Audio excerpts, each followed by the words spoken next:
Assalamualaikum warahmatullahi wabarakatuh. Ila hadratin Nabil Mustafa Sayyidina Rasulullah Muhammadin sallallahu alaihi wasallam wa li sairi khanihi minal anbiya'i wal mursalin wa sahabatul qarabati tabi'in wa tabi'ihim bisanin ila yaumiddin radhiyallahu ta'ala anhum. Sumela hadratin Nabil Khidir balian kan alim salam Nabil Idris sallallahu Ilyas salam hadrati jamil awliya wal ulama wal hukama al amilin bi ulumihim wa jami' ibadillah salihin wa nahususun ila ruhi syekhina Bahyai Raden Ahmad rahmatullah sunalapen wa syekhina wa muallifi hadal kitab Syekh Muhammad Nawawi Banten, Syekhina Ki Haji Syamsul Huda Ma'sam al-Sayyusulihim wa fura'ihim wa syaikhim wa syaikhim wa falladunubahum wa afadu alaina min barakatihim wa asrarihim wa anwarihim wa ulumihim fid dini wa dunya wal akhiratil Fatihah. A'udzu billahi minasyaitonir rajim. Bismillahirrahmanirrahim. Alhamdulillahi rabbil alamin arrahmanir rahim maliki yaumiddin. Iyyaka na'budu wa iyyaka nasta'in ihdinas siratal mustaqim siratal ladzina an'amta 'alaihim ghairil maghdubi 'alaihim waladdallin. Amin. Bismillahirrahmanirrahim. Alhamdulillahi rabbil alamin wa bihi nasta'in 'ala umurid dunya waddin. Wassalatu wassalamu ala ashrafil anbiya'i wal mursalin Sayyidina Muhammadin wa ala alihi wa sahbihi ajma'in. Qala al-musannifu rahimahullahu ta'ala wa nafa'ana bihi wa bi'ulumihi fid dharain amin. Wal maqalatul ashiratu an ba'diz zuhad. Man aznaba dhanban wa huwa yadhaku fa inna Allaha yudkhilun nara wa huwa yabki wa man ata'a fa huwa yabki fa inna Allaha yudkhiluhul jannata wa huwa yadhak.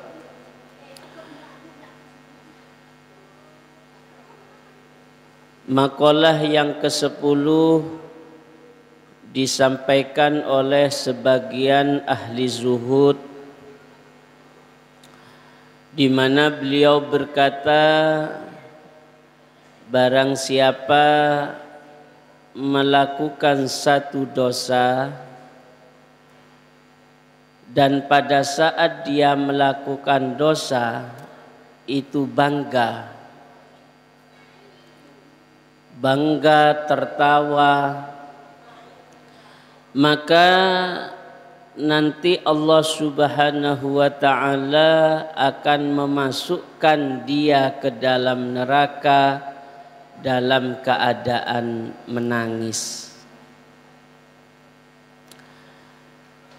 Selanjutnya, barang siapa yang taat kepada Allah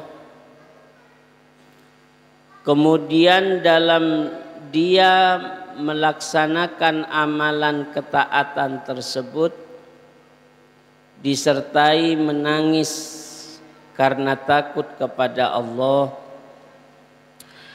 maka nantinya Allah akan memasukkan ke surganya dalam keadaan dia bahagia, dalam keadaan dia tertawa. Hadirin wal hadirat, jamaah pengajian kitab Nasaihul Ibad rahimakumullah. Alhamdulillah sampai sore ini kita masih diberikan kesehatan, kesempatan istiqomah mengikuti rutinan menjelang berbuka puasa. Semoga amal baik kita ini senantiasa diterima oleh Allah Subhanahu wa ta'ala. Ilmu yang kita peroleh, puasa yang kita laksanakan, diterima oleh Allah Subhanahu wa taala dan dijadikan ilmu yang bermanfaat. Amin Allahumma amin. Hadirin wal hadirat yang berbahagia, makalah yang nomor 10 disampaikan oleh sebagian ahli zuhud.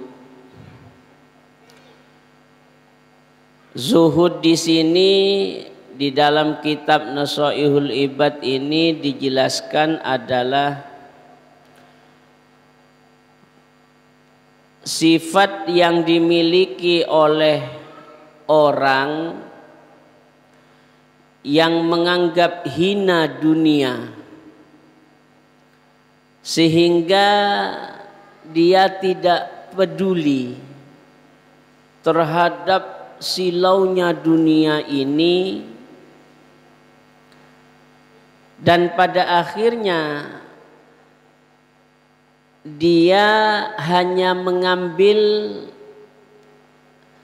sebagian dari dunia ini sesuai dengan kebutuhannya. Jadi bahasa lainnya,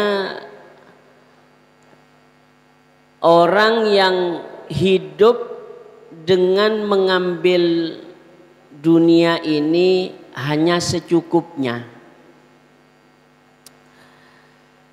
Saya dulu ketika ngaji sama almarhum Kiai Samsul Huda pernah memberikan contoh orang zuhud itu di dalam sebuah kitab, tapi saya lupa kitabnya. Beliau bercerita orang zuhud itu seperti ini loh. Jadi ada orang kerjanya buka giras, warung kopi. Jadi misalkan jam 7 buka, setiap pembeli dilayani, kemudian jam 9 tutup, hanya 2 jam kerja. Sama pembeli yang lain ditanya, loh kok sudah tutup Pak? Kan ini masih jam 9, masih lama jam kerjanya. Apa kata orang penjual kopi itu? Uang yang saya dapatkan hari ini sudah cukup untuk kebutuhan saya 1 hari ini.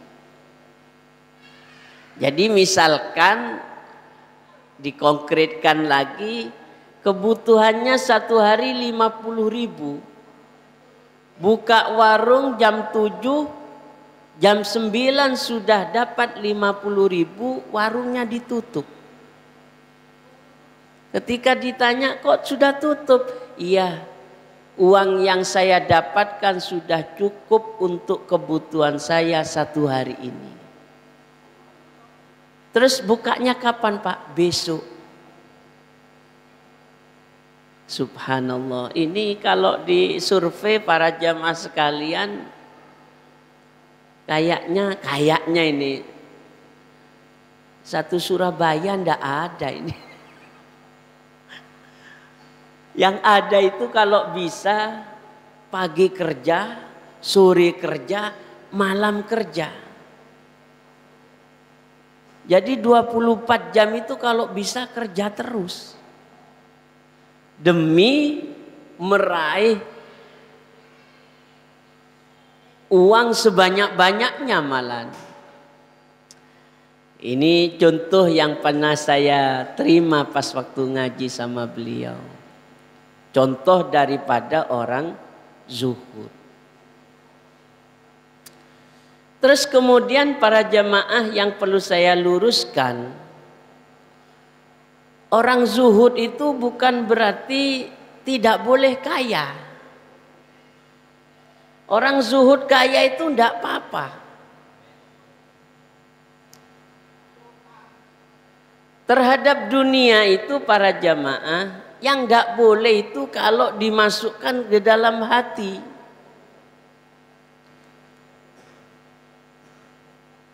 Itu yang ndak boleh.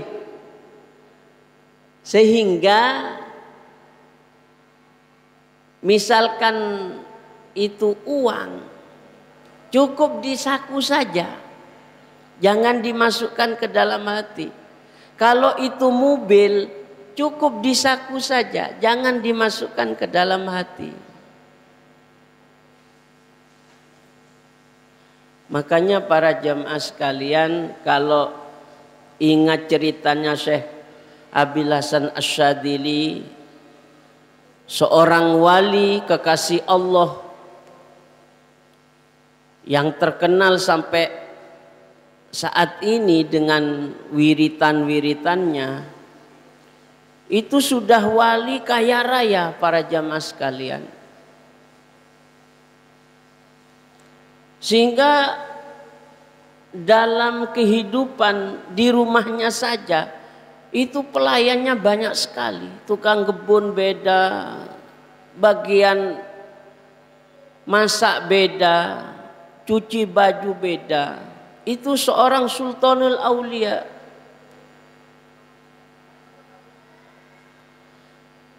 Sehingga ketika ada orang yang heran, ini wali kok tamak, kok kaya ini? Masa iya kaya, wali kaya? Akhirnya sama Syekh Abil Hasan Asyadzili ini diajak keliling pakai kudanya yang super istimewa. Diajak keliling orang tersebut. Sebelum keliling, sebelum naik, dia dikasih gelas yang ada airnya. Sama Syekh Abil Hasan Asyadzili, nanti kamu kalau ikut saya minta tolong air ini jangan sampai tumpah. Air yang di gelas ini jangan sampai tumpah. Diajak keliling, misalkan diajak keliling ke Surabaya, ITC, Delta, TP, Royal, Grand City, terus yang Surabaya dikelilingi. Kemudian setelah sampai di kediamannya lagi, Syekh Abil Hasan Asyadzili tanya kepada orang itu, selama saya ajak keliling, apa yang kamu lihat di jalan? Katanya orang tersebut, mohon maaf ya Syekh, selama saya ada di perjalanan saya tidak bisa menikmati apa yang ada di sekitar yang saya lewati. Loh kok bisa? Iya, soalnya saya takut air di gelas ini jatuh. Apa kata Syekh Abil Hasan? Seperti itu saya. Jadi walaupun saya sudah kaya, apapun sudah saya miliki, jangan sampai apa yang saya miliki ini menghalangi saya untuk ingat kepada Allah Subhanahu wa taala. Makanya cukup saya taruh di saku saja, tidak masuk ke dalam hati. Itu salah satu contoh orang yang zuhud. Para jemaah sekalian rahimakumullah, di sini disampaikan barang siapa yang melakukan satu dosa sedangkan dia bangga, maka Allah akan memasukkan ke dalam neraka dalam keadaan menangis. Contoh bulan puasa ndak puasa, bangga. Ketika ditanya kenapa kok tidak puasa, wah, saya ya seperti kemarin aku wis lulus, Wasai kuis arek cilik-cilik ai ka kuis lulus. Bangga sambil ketawa. Siap-siaplah nanti dimasukkan ke dalam neraka dalam keadaan menangis. Sebaliknya orang yang taat kepada Allah, bangun malam, sholat tahajud, baca Quran, kemudian dia mengingat satu hari apa yang dilakukannya, kesalahan, dosa, yang tidak baca Quran, yang dilewatkan dengan sia-sia, kemudian membuat hatinya terenyuh sampai menangis. Maka orang yang seperti ini nanti oleh Allah akan dimasukkan ke dalam surga dalam keadaan bahagia.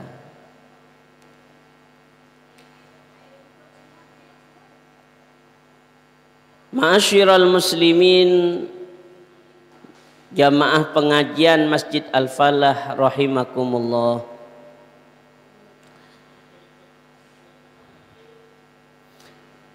Kita lanjutkan pada maqalah yang ke-11. Wal maqalatul hadiyata asyaratah am ba'dil hukama.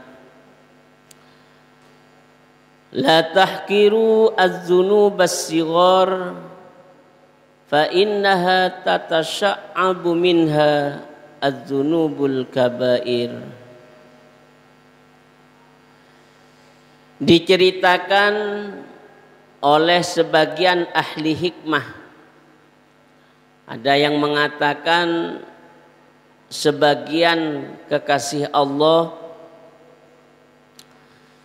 di mana beliau berkata, la tahkirudz dzunubas shighar. Janganlah kalian menganggap remeh dosa-dosa yang kecil. Karena dari dosa yang kecil itu akan bertumpuk dan bertumpuk, bertambah dan bertambah sehingga menjadi dosa besar. Dan dengan begitu murka Allah akan turun kepada kita semua.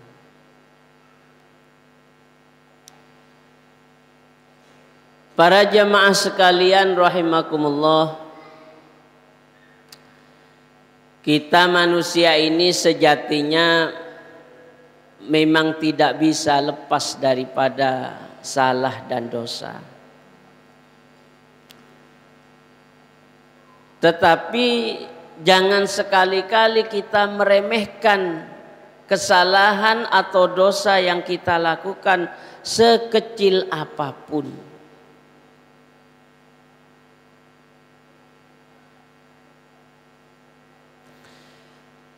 Karena ahli tasawuf itu berkata bahwa dosa itu sejatinya tidak ada dosa kecil, dosa besar. Karena muaranya dari kita melakukan dosa itu adalah kembali kepada Allah Subhanahu wa ta'ala.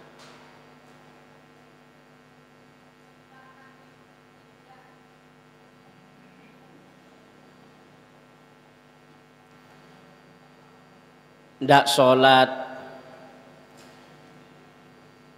ketika ditegur, Pak sudah 50 tahun masa tidak sholat, Pak. Tidak sholat itu dosanya kecil. Ditegur lagi, dosanya kecil. Akhirnya merembet jadi besar. Dan hati ini para jamaah sekalian, kalau diibaratkan kertas putih,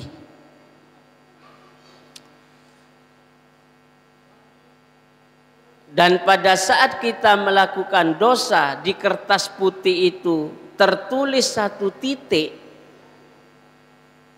Setiap melakukan dosa tertulis satu titik, satu titik, satu titik, sampai satu kertas itu terpenuhi oleh titik-titik dari dosa-dosa kita.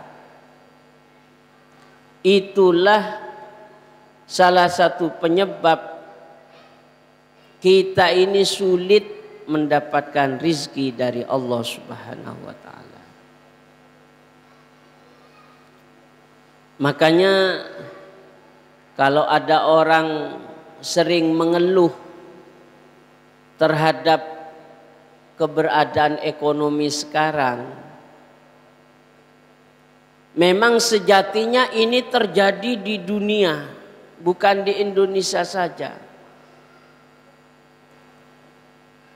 Tetapi kalau ditelusuri lebih dalam lagi, jangan-jangan sulitnya dunia ini, kita sulit cari rizki ini dikarenakan hati kita ini sudah ditutupi atau tertutupi oleh kesalahan kita sendiri.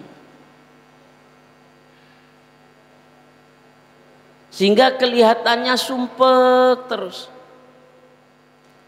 Ketemu orang ceritanya sumpek terus.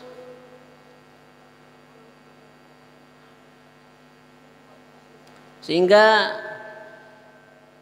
kalau cerita, ya Allah, yang mohon maaf yang bapak-bapak sudah tua ya, nyaman aja mendapat harta, bang setia misalkan. Padahal zamannya Pak Harto ya ndak kaya, ya seperti itu juga. Kemudian sekarang ya ndak kaya juga. Padahal kerjanya apol-pol, banting tulang. Kenapa kok seperti itu? Jangan-jangan kita ini sudah tertutup oleh dosa-dosa kita yang menutupi hati ini. Apalagi dikaitkan dengan keterangan ini, menganggap remeh terhadap dosa yang kita lakukan walaupun kecil.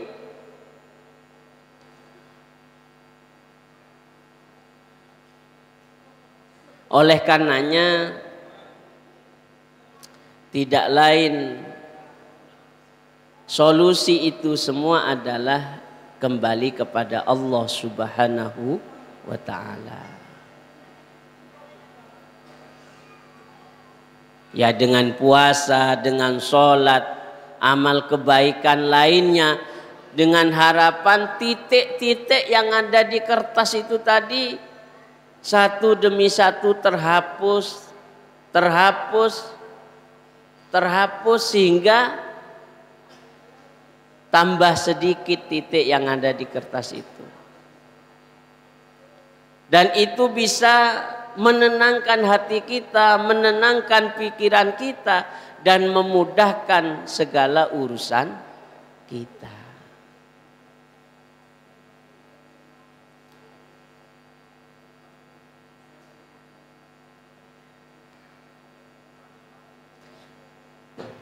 Ma'asyiral muslimin rahimakumullah. Mari sekali lagi jangan menganggap kesalahan, menganggap remeh satu kesalahan walaupun itu kecil. Karena dari yang kecil akhirnya menjadi besar. Wal maqalatu saniyata asyarata anin Nabi sallallahu alaihi wasallam la saghirata ma'al israr wala kabirata ma'al istighfar.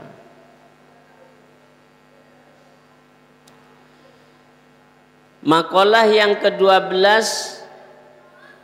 dari Rasulullah Muhammad sallallahu alaihi wasallam. Beliau bersabda, La saghirata ma'al israr, tidak ada dosa kecil kalau dilakukan terus-menerus. Wala kabirata ma'al istighfar, dan tidak ada dosa besar kalau disertai istighfar.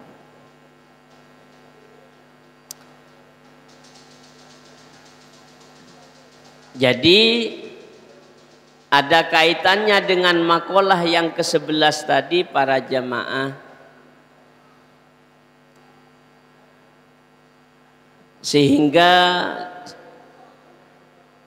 di sini dijelaskan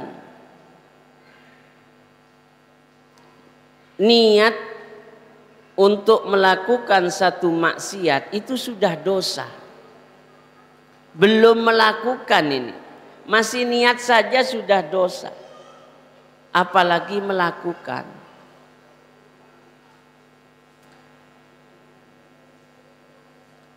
Fa inna niyatal mar'i fil ma'asi kanat maksiatan. Niat seseorang untuk melakukan satu kemaksiatan di sini ternyata sudah tertulis maksiat. Niatnya saja belum melakukan.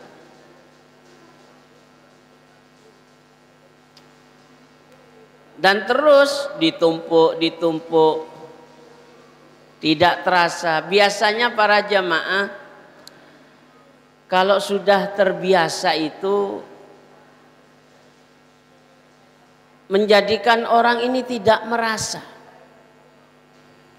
kalau apa yang dilakukan tiap hari ini salah. Kalau puasa hitungannya 1 tahun. Kalau sholat saja yang tiap hari ini, ya berarti tiap hari tidak sholat. Katanya lagu itu subuh kesiangan, duhur kerepotan, sampai dikorbankan sholatnya demi kesibukan itu sendiri.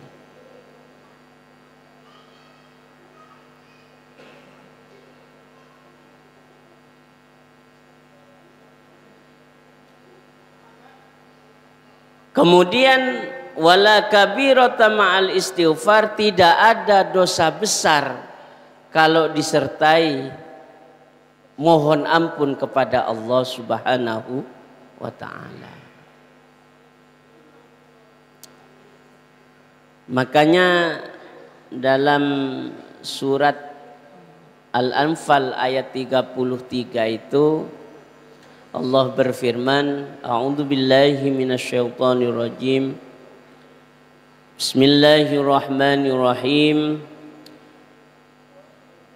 Wa ma kana Allahu liyu'adzibahum wa anta fihim wa ma kana Allahu mu'adzibahum wa hum yastaghfirun.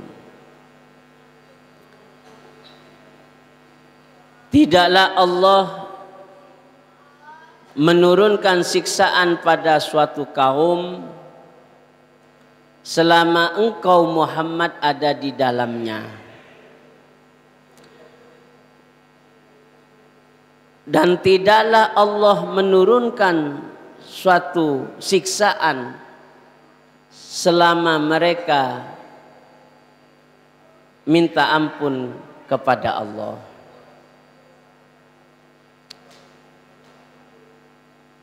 Ma'asyiral muslimin rahimakumullah, Indonesia ini berkali-kali bertubi-tubi di mana saja, yang puting beliung, yang gempa, yang banjir bandang, yang gunung meletus. Terlepas daripada itu semua adalah ujian daripada Allah, tapi bisa dimungkinkan juga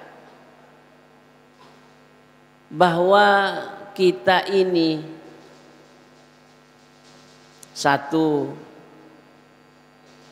sudah tidak sering membaca sholawat kepada Kanjeng Nabi. Kalau dulu zamannya Nabi ada, Allah tidak menurunkan adab karena ada Rasulullah. Sekarang sudah 15 abad Rasulullah wafat. Apakah Rasulullah masih ada? Masih. Masih hadir ketika umatnya mau membaca sholawat kepada beliau.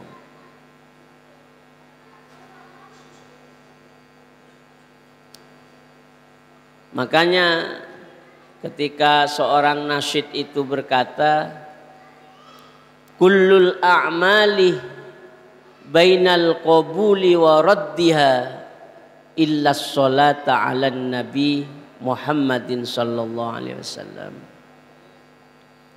Setiap amal itu bisa diterima, bisa tidak, kecuali membaca sholawat kepada Rasulullah Muhammad sallallahu alaihi wasallam. Yang pasti diterima dan pasti dijawab oleh Rasulullah. Soalnya para jamaah, setiap kita ini yang baca sholawat itu ada malaikat khusus yang mengantarkan langsung kepada Rasulullah. Si fulan jamaah Masjid Al-Falah dijawab oleh Rasulullah. Kemudian yang kedua adalah istighfar. Ya mungkin sulitnya ekonomi, sulitnya ini cari pekerjaan, sulitnya ini. Bisa jadi karena kita ini sudah jarang membaca istighfar. Sudah jarang bangun malam bermunajat kepada Allah baca istighfar. Makanya kalau para sahabat, para kekasih Allah itu disebut di dalam Al-Quran, kanu qalilan minal laili ma yahja'un. Kalau malam itu sedikit tidurnya. Terus apa yang dilakukan? Wabil asharihum yastaghfirun. Ketika sudah masuk waktu sahur, beliau itu bangun bermunajat kepada Allah, istighfar, mohon ampun kepada Allah. Nah sekarang ini yang model seperti ini sudah jarang para jemaah. Makanya seakan-akan hidup ini tambah sulit, cobaannya tambah besar. Jangan-jangan karena sudah semakin sedikitnya orang yang model-model seperti ini. Maka dari itu monggo, apalagi ini momen Ramadan, kita manfaatkan betul sebagai latihan untuk menempa diri kembali kepada Allah Subhanahu wa ta'ala melalui kebaikan, amal kebaikan yang kita lakukan di bulan suci Ramadan, baik wajibnya, sunnahnya dan lain sebagainya.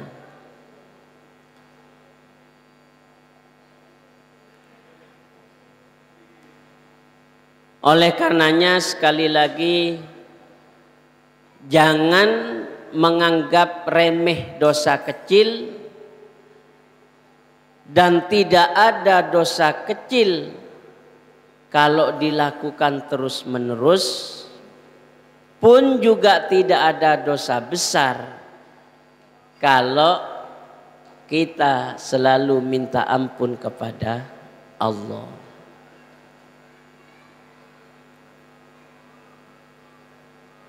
Makanya salah seorang ahli sufi itu para jamaah yang bernama Sayyidatina Rabi'ah Al-Adawiyah itu sampai mengatakan bacaan istighfar kita ini mestinya diistighfari lagi sampai sebegitunya. Jadi baca istighfar, istighfar lagi. Mohon ampun sekarang, terus dibacakan lagi. Karena khawatir istighfar yang kita baca pertama itu belum bisa menghapus salah kita. Makanya istighfarnya itu terus menerus. Dan yang paling akhir para jamaah, Rasulullah Shallallahu Alaihi Wasallam telah memberikan contoh kepada kita. Beliau itu jaminan surganya sudah punya tiket ini, masuk surga ini sudah punya tiket. Tapi ternyata beliau Rasulullah itu dalam satu hari satu malam tidak pernah lepas 70 kali, wa fi riwayatin 100 kali beliau membaca istighfar. Ini sudah pasti Pak masuk surga, sudah pasti. Lah kita yang belum pasti ini kok tenang. Yang ditumpuk bukan istighfarnya tapi dosanya. Bapak ndak sholat, tenang aja. Nanti sudah datang sendiri hidayah Allah itu. Tenang saja. Wah kalau model seperti ini ndak datang-datang Pak. Ndak ingat-ingat Pak. Ndak baca-baca istighfar itu. Para jamaah sekalian rahimakumullah, semoga melalui ngaji ini ilmu yang kita dapatkan dijadikan oleh Allah ilmu yang bermanfaat. Dosa-dosa kita yang sengaja maupun tidak sengaja diampuni oleh Allah Subhanahu wa taala. Amin Allahumma amin. Kiranya cukup, dan dari kami kurang lebihnya mohon maaf yang sebesar-besarnya. A'udzu billahi minasyaitonir rajim. Bismillahirrahmanirrahim. Alhamdulillahirabbil alamin. Hamdan yuafi ni'amahu wa yukafi mazida ya rabbana lakal hamdu kama yanbaghi li jalalika wa 'azimi sultanik.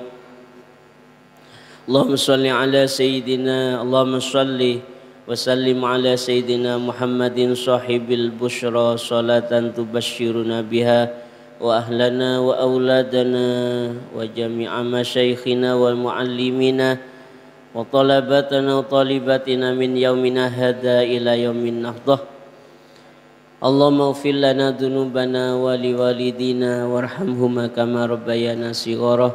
Allahumma a'inna ala dzikrika syukrika ta'atika husni ibadatik. Rabbana ighfir lana wa li ikhwanina alladhina sabaquna bil iman wa la taj'al fi qulubina ghillan lil ladzina amanu rabbana innaka ra'ufur rahim. Allahumma khtim lana bil iman wa khtim lana bil islam wa khtim lana bi husnil khatimah. Rabbana taqabbal minna innaka antas samiul alim wa tub alaina innaka antat tawwabur rahim. Rabbana atina fid dunya hasanah wa fil akhirati hasanah wa qina adzabannar. Wa sallallahu ala sayyidina Muhammadin wa ala alihi washabihi wa sallam. Walhamdulillahi rabbil alamin. Wallahul muwaffiq ila aqwamit thoriq. Assalamualaikum warahmatullahi wabarakatuh.